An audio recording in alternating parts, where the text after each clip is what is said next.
Okay. Guess we're back. It's been a hot minute. We apologize for that. We've had a lot going on in our personal lives. We moved. Bridger's been working a lot, and he started a new job, and so it's just kind of been a lot of stuff. I work two jobs to be exact. Um, So makes for long weeks, and we've let this slack, and we're going to try to do better. Our goal are 2 videos a month. Hopefully we can keep that up and stick with it better than what we have in the past. Again, we apologize to everybody that has watched and supported us. We appreciate you. We did have a couple questions left on the comments, and we want to take a minute now and answer those. So one of the questions, well, it was a question with another question with it, and it was, would he have preferred being homeschooled? And then the second question was just to get that one-on-one better that you would get in homeschool. So he can answer that. So me personally, I was glad I went to public school. Okay. The one-on-one happened. My parents really fought. You've got to remember that if you have a child with or a loved one with the disabilities I had, it is your job to be their advocate and fight. As they watch that, they'll grow and they'll mature and they'll see the fight you have for you to push them to get that one-on-one. The other thing it did for me was most people's social comes very natural. It did not come very natural to me. I cannot tell you how many times in my life I put my foot in my mouth because I didn't understand the social aspect. I have an older brother, the one that's 13 months older than me, and he is just social genius. I mean, it just flows off of him, and it was really easy for him. Not for me. Like everything else in my life, I had to learn step by step, aspect by aspect. And what it did was, yes, it was hard, but it was really good for me to be in those social settings and really good for me to then have to communicate in those social settings. You, as a parent, if you're homeschooling, you know your child. You know them better than you probably know yourself. And it's really easy for you to just instantly jump in and take care of it. And when they're trying to explain something, you read it quicker than they read it. Where being in public school, it pushed me to become better at communicating with what was going on and what I needed help with and everything else. And there were times I struggled a lot and my parents stepped in. And many times my parents would tell teachers, you're wrong and this is why, and explain the situation. So me personally, public school was the best thing. Now, that doesn't mean homeschool is a bad thing. I have a sister. She homeschools all of her kids, and her kids do awesome. And it's great. And I'm not knocking homeschool. I'm not knocking the education part of homeschool. So if that's what you choose to do, if that's what you feel is the best thing for your child or your loved one or whoever it is, then that's up to you, and it's your personal decision. And you also have to look at your child. Your child may not be exactly like me. Socially, they may rock it and do great. And so for them, they do need the one-on-one and the little extra help. But for me, it was more important to get those social aspects and to have the public education and to have the tools and keys that public education gives you. Doesn't mean you can't go out and get that for your kid another way. But it just worked out better in my situation to have those things. So I think the short answer would be you need to do what's the best, what you feel is the best for you and your child. Or your loved one. Or whoever it is. Whoever it is. And again, it comes down to it's your responsibility. Are you enabling that child or are you helping that child? Because the things you do in their life will make or break them. I can tell you to this day, I am the person I am today because of my mom. Because she fought for everything. Whether that meant if she had to pull me out and homeschool me, she'd have done that. If that meant she was in the school every day throwing a fit saying you're not giving my child the education and the help he needs, she did that. So it is your responsibility to recognize what your child's needs are and help them. And maybe their social anxiety is too high to go to public school, and they do need that at home, and that's fine. So, but those are my takes on it and what it was good for me to go to public school. We also want to point out we did have some comments about some of you guys having kids that um, have been diagnosed with it, or you think they might have it. And we just want to let you know that, you know, we're happy you guys have found our channel. Whatever, we hope that they can bring you some sort of hope for your child's future, because obviously he's very successful and he's trying to be a pretty awesome guy. So, and my whole hope with this is if I can help one parent, one child, one person, then we have succeeded in our YouTube channel. When the diagnosis comes and stuff like that, it can be very, overwhelming of what are my child's hopes and what are my child's dreams. Am I going to have to check that reality, or am I going to help them? I can remember getting the diagnosis at 4 and having nothing. There was nothing. We didn't have, the internet was just a thing. And so we didn't really know of it. We didn't understand it. And now there's a Facebook page, there's an Instagram page, there's all of these videos on it. There's us now on YouTube doing this for you parents and for you loved ones that want to see a child succeed. I didn't get my full diagnosis of what category of Noonan syndrome I had till it was only like a year and a half ago that I finally went through and did the genetic swab testing. Yeah, and did the genetic testing to find out what it was. And now they can actually pinpoint exactly what it is. Wrong. Where probably back when he was first diagnosed, whether they couldn't do that. Yeah. And like I said previously in either our last video or the video before, they can now pinpoint that if mom is pregnant and they suspect that the baby has Noonan's, if they know what dad has, they can pinpoint which one baby has while mom is pregnant. And I thought that was pretty cool when we found that out. So they can now, when my mom was pregnant with me, there were the signs of Noonan syndrome and stuff. They can now do that testing while the mom's pregnant and find out. That wasn't a thing. It was there's something wrong with your child, and hopefully it comes out okay. It's a gamble. But there's a lot more hope, and there's a lot more technology now, and there's a lot more people out there that have Noonan syndrome than when it first started. It's more common and now it's its own diagnosis. When I was first diagnosed, it was Turner syndrome. And so now it stands on its own, and it's more common. And now there's so many more classifications of it, too, than just you have Noonan syndrome. So, like we said, we're going to try. Our goal is to do 2 monthly YouTube videos. Hopefully, eventually, we'll be able to bump that up to do more in a month. But for now, we're going to just stick with the 2. We want you guys to comment. We want you guys to ask questions. And we will do better at checking comments a little more frequently. Like I said, we got busy. Life happened. We moved. I work 2 jobs. I work about 70-hour weeks. But that is because I want my wife to be a stay-at-home mom. And look at me. Look at my example. I mean, your child, because of you, could fight enough, could have 2 jobs, have a wife, and have 2 kids and support them fine, like I do. And how awesome is that? And I hope that we give you guys hope for your child's future, because it is a very, very devastating, no, I wouldn't say devastating, it's a very heart-wrenching moment, but there are great things that will come from this. Your child can be a better person because of it. And they have accepted those challenges, and they'll move on.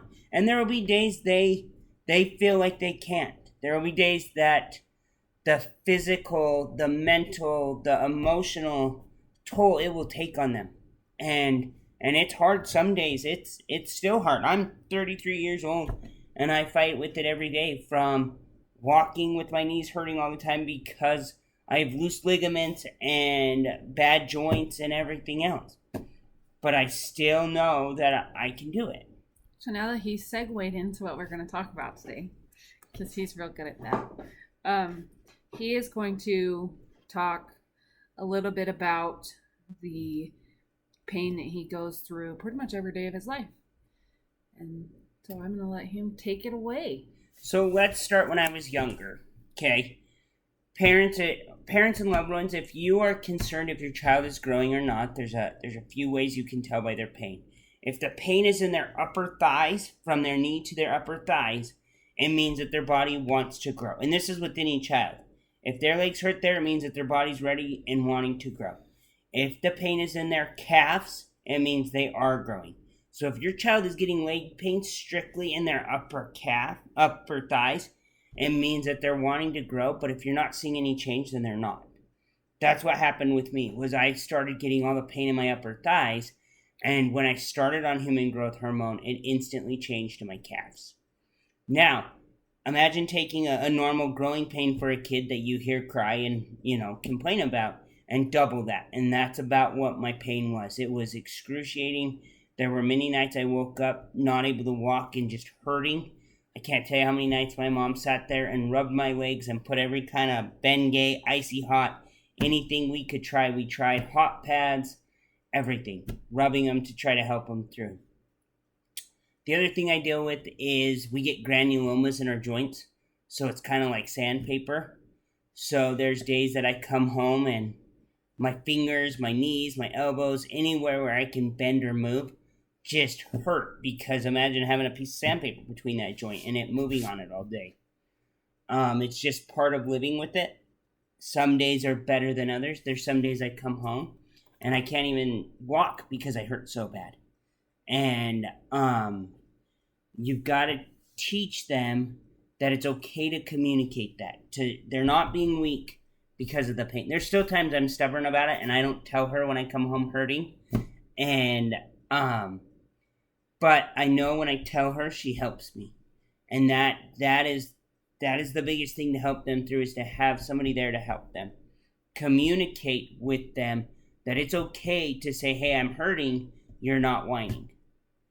Because the pain is pretty severe. Let me give you an example. After dealing with this for years and years and years, my pain tolerance is so high, I broke my back and walked around with a broken back for 3 hours before I even noticed something was going on. I've gone in for root canals and not been numbed and felt them drilling across my jaw and sat there like nothing's happened. I've had all my intestines gnawed up and tried to kill themselves, but said, I'm really kind of uncomfortable and I should probably get this looked at, but wasn't laying on the ground screaming, which is what they said I should have been doing because it was so bad. That's where my pain tolerance has gotten because of the pain I've dealt in my life. Now, you need to teach your loved one that when something hurts, they need to communicate it, because there could be further issues. It's really easy to say, I hurt a little bit and I'm uncomfortable, but our body gives us pain to give us signs. So they need to know that, hey, my insides don't quite feel right and I'm really uncomfortable here. Something's wrong. Not just, it's just typical pain, I'll live through it. Because that then puts their life at risk like it did for me. And we'll explain those further on. I've had about 5 major abdomen operations because of it. And and because my body registered pain so differently, I've now had to learn to take that more serious. So the pain is so severe that you've got to recognize that they won't take severe situations as serious as they should. Why don't you talk to them a little bit about your pain management? What have you done to help with pain? So pain management, when I was 21 years old, I went to an internist and I was really uncomfortable and I was hurting when I was walking, hurting when I was moving, my hips, my shoulders, my neck, everything you can imagine. And I walked in there and he asked me what I was doing for pain management. And I said I was taking 20-something ibuprofen a day, 4 every 4 hours. It's a way to kill your liver. And he said, we're no longer doing that. That's going to stop. So he put me on gabapentin and meloxicam were the two we started with. And gabapentin made me a grump. I was terrible to deal with. So I went off that one. I stayed on the meloxicam, and the meloxicam worked for a lot of years. It worked for a lot of years, and then it stopped working. So I went into another pain management doctor because I didn't want to go back to ibuprofen, and I don't want to go to the hardcore drugs, the opiates and stuff like that, because they scare me. They're so easy to get addicted to, and I don't want to do that. I don't want to introduce that into my home. I don't want my kids to see me popping medications. Sorry, I thought the kids were coming out of their room. They're not. I didn't want to do that. So I went to pain management, told them what I wanted, and now I'm on Celebrex. And I take the max you can take, but I take it morning and night. And right now, it's doing pretty good. I still deal with a lot of pain. It definitely eases the pain. I can tell if I don't take it, the pain that I have. If I go a week without it, I'm in excruciating pain. But it does manage it. But I refuse to do anything further than that. And I will manage it as long as I can with what I have access to. Also, your brother, that for your knees. Yeah. There's a cream that he will rub on. Yeah. Valterra cream for arthritis joints. We use that. I get lidocaine patches from my doctor. So like when my back and my knees really act up, I have those lidocaine patches I can put on. Stuff like that. Another big trick. A lot of hot baths. A lot of hot baths. A lot of hot baths. Really, really hot baths. Yeah. I put my hand in and I'm like, how are you sitting in that? But they work for him. Yeah, and they ease my knee pains and my leg pains. So that might be a trick for your little ones, putting them in a hot bath. Yep. And then little ones, if they have pain and stuff like that, you can use Bengay and Icy Hot and then put long socks on them. And those long socks will help keep that heat in. I will add that the hot bath, even for just like if you have a kid that doesn't have Noonans and they just have normal growing pains, we do it with our daughter all the time. She gets in a hot bath and it magically takes the pain away. Dad's awesome apparently and knows all of these tricks. So just years and years of dealing with it. But watch the medications. You know, it's okay to give them ibuprofen and Motrin and Tylenol and all that when they're hurting. Just if you notice it's becoming excessive, go to a doctor. There's a lot of things out there. And to the kids and to the people that have it, you are not weak for taking medication. You aren't. I have a vitamin B deficiency and I take that. And if I don't take it, I feel like garbage. And then when I do, I feel great. I also take a medication for my anxiety and my ADHD to calm me down. Not bring me up, but to calm me down. And when he doesn't take it, boy, do you know. So there is all of that. So, and there's so many different options out there. You don't have to do what we're saying. You can find what's best for you. These are just ideas to talk to your doctor about. Talk to your doctor about whoever it is you're working with. And find a good doctor. That's the trick. There's also some natural stuff. My family likes some of the all natural stuff, and he actually takes turmeric. I like turmeric. I like turmeric and ginger gummies. They work great at Costco. Yeah, they're great. And turmeric is good too. Yeah. There's lots of things out there. The biggest thing is to find a good doctor, an internist, or a good pediatrician, or somebody like that. Someone who wants to work with you, who's willing to listen to you, who's not just going to walk in and say, "Oh, you have pain, so you need to go on this." And you want someone who really is willing to work with you and your kid. And maybe not so much listen to the parents, but listen to the child. Absolutely. Because sometimes parents get more reactive than the child is, and trust your child. Or, trust yourself. If you go in and you say, "Hey, this is the way I feel," and the doctor goes, "Well," say, "Okay, I'm going to a different doctor then." Yeah. And you know what? Go over doctors' heads. We've done it. Me and my family have done it many times. When we were trying to get an appointment with the specialist for my genetics, and when I was really younger, they always just said, "Well, you need a pediatrician's referral. You need this. You need this." So finally, we just called the hospital administrator and said, "This is going on.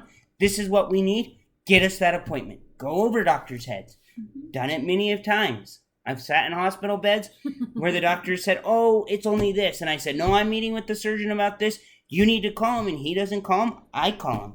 And it makes him mad. But doctors don't know everything. They're good, and if you find a good one, they'll help you. And some doctors are better at different situations. So if you feel like you're not getting the answers from your doctor, go to a different one. It's okay to shop around, I guess. Yeah. And if you question anything about a doctor, get a second opinion. Don't be afraid to fight for whoever it is you're fighting for, whether it be yourself, your spouse, your kids, a family friend, a mom, a dad, whoever it is you're fighting for. Don't be afraid to fight for them and their health needs, because if I hadn't have fought and Bridger's mom hadn't have fought, his last surgery he had would have been canceled due to the Rona, or Corona. I just call it the Rona, and he probably wouldn't be here today. So it really is okay to fight for whoever it is that you are fighting for. It just is. So my advice is it's okay to put up a stink and to fight a little bit to get the best care for whoever it is you're getting care for. And that goes in every aspect, not just doctors. That goes for education. That goes for everything. Fight. Life is meant to be a fight, and you know what? That's what we're here for. That's right. And if you guys have any questions about anything, I am an open book. I will tell you details that probably you'll be like, wow, that's too personal. I didn't need to hear that, but I'm not afraid to share my story and share my awkward moments and share the things that have happened to me if it helps somebody else. So like I said, if you guys have questions, if you have comments, if whatever. If you don't want us to answer the question on the YouTube and you're uncomfortable with that, just let us know. Then just write, hey, this is really personal. Can you just email me the answer or whatever, and we will happily do that. And we'll do better, like I said, about checking our comments. I'm going to try to check them at least every other day, just so that if there are questions or comments that we need to acknowledge or whatever, we can actually do that instead of, making you guys wait for a year. And let's be a family. Let's be a wiggle in our chromosome family. And let's help each other, and let's help the kids. And you know what? Let's just make the world a better place. Be a good human. That's right. So speaking of good humans, I think I have to ask her first, but she's pretty awesome, and she loves me enough. I'm just kidding. She loves him too, because it's his mom. But we'll talk to her and see. I think we kind of talked, and we kind of want to turn it into like a series, a Cindy Fackler series of Bridger growing up. So I think maybe in our next video, we'll see if we can get her to come on and talk about being pregnant with him and her pregnancy symptoms and all the things she experienced being pregnant with a child with Noonan syndrome. And then maybe we'll break it down into like infant Bridger and toddler Bridger. And so it'll probably be multiple episodes, but I think it would be pretty awesome to have her come on. And I know deep down she'll do it just because she's awesome. And I think she's as open as we are. Yes. Because we didn't have anyone like that, and we want that. And she loves to educate people on Noonan syndrome. Like, I had no clue what the heck I was getting into, and I'll be honest, her and I struggled straight up from the get-go, but we worked through our differences and all of our things, and her and I are like best friends now. And I know I can ask her anything, and she's so open about, like when we got pregnant with our now almost 2-year-old, I was so worried. And so her and I would sit down and we would have conversations of, okay, well, Jamie, are you having this? Are you having this? Are you having this? And so she really is an open book, and she's awesome. And I think you guys in the YouTube community would really benefit from being able to hear from Cindy. So the other thing is any of you older kids or older adults, I've had some issues with work and stuff like that and dealing in the workplace environment. And I have some stories about that we can share later on and talk about. If you guys have questions on those things, don't be afraid to ask of what it's like to go into a workplace with a disability and to not quite grasp as quick as everybody else, but to grasp slower and to deal with those things. And to be bullied and to be treated different, what that's like and what you can do to help, because I've been through many years of it. I've been working since I was 12 years old, and I'm 33 now. So So yeah, anything. If seriously, if you guys have something, hey, we really want you to talk more about this specific subject, let us know, and we will plan a video around that specific subject so that we can answer your guys' questions. And like we said, hopefully give you guys some hope and put your little hearts at ease, because it's a lot of pressure. It's a lot scary knowing that you're diagnosed with this syndrome and then or these disabilities, and then you as the parent have to help that human, and then that human has to live with it. So let's be a team and let's be a family. right. Have a good one, guys.